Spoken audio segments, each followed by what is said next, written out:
By the end of this video, you'll be able to list the 4 specific variables that you need to use in order to fully describe a gas sample. You'll also be able to explain why these 4 variables are important for describing the gas sample.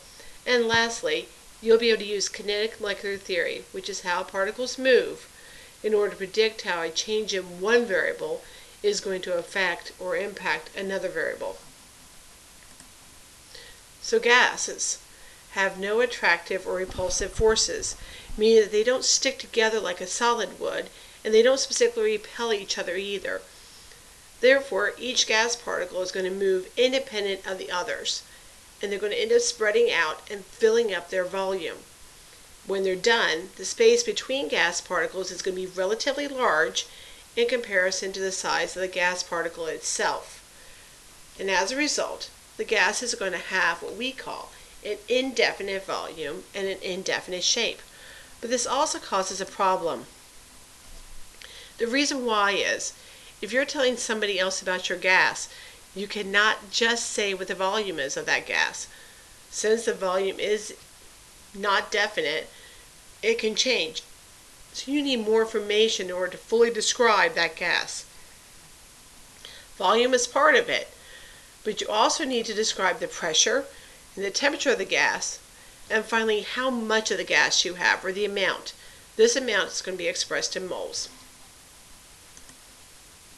Now, pressure itself is caused by particles hitting the sides of the container. So notice how we're talking about the molecules. It's how the molecules or the particles move and hit the sides of the container.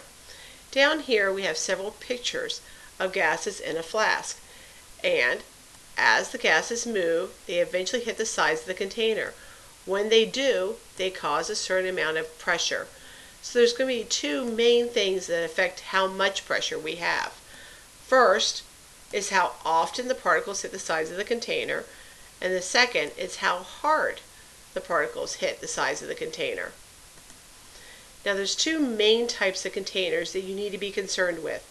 The first one is called an inflexible container, meaning that whatever the sides are, they can't move. So the volume is going to be fixed or set. It could be made out of something like glass, such as beakers and test tubes in the laboratory setting. It also could be a very rigid metal that can't expand or contract. It could be wood. It could be anything that just can't change its shape. And as a result, when the gas particles hit the container won't move.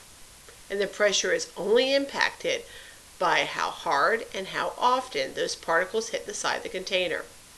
The other kind of container is a flexible container. Maybe it's made out of rubber or latex like a balloon. It can expand and contract.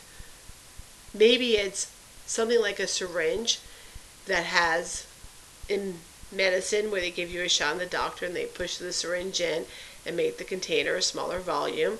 Maybe it's like what we have here. We have a piston, which is made out of metal with a metal sheet, and the metal sheet's able to move up and down inside the container. Now, any kind of flexible container is going to have a gas on the inside that's pushing or hitting the sides of the container and causing a pressure. And when it does, it makes this part of the container want to push outward or get larger. But at the same time that's happening, the air in the atmosphere is pushing down and also causing pressure and pushing the container inwards to make it smaller. It causes almost a tug of war between the two. The inside air, or the internal air, trying to push and get out, and the external air, the atmosphere, pushing down and inward. So what happens? Your container is going to either expand or contract until finally the pressure, or the pushing out, equals the pressure or the pushing in.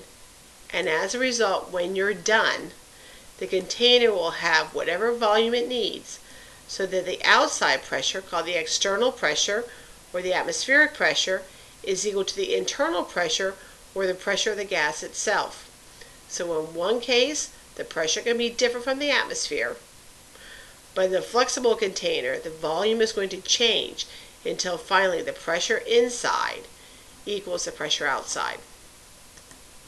So let's try one example of looking at the effect of one variable change, in this case amount, on the variable of some other variable, using kinetic molecular theory, or how the particles move and therefore impact what's going on.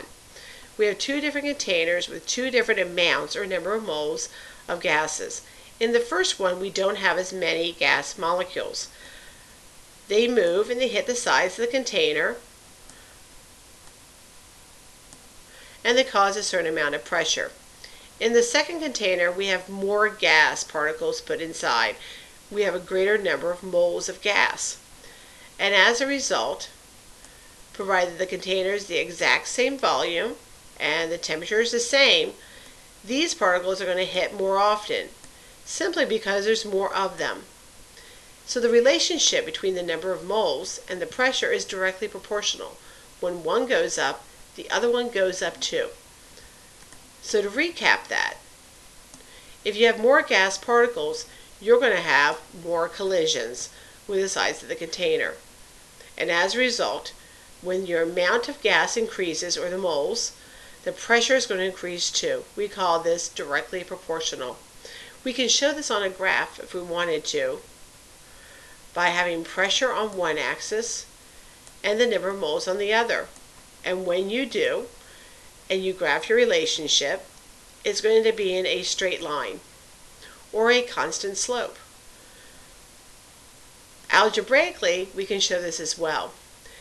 Your pressure divided by your number of moles is always going to be equal to some sort of constant, which we're going to call K. Now we can change the number of moles, and when we do, the pressure is going to change as well. So what we can say is the pressure initially, or in the first case, when you divide them, is going to be equal to the pressure in the second case divided by its number of moles. And we can use this to calculate how the impact of a change in one variable affects another.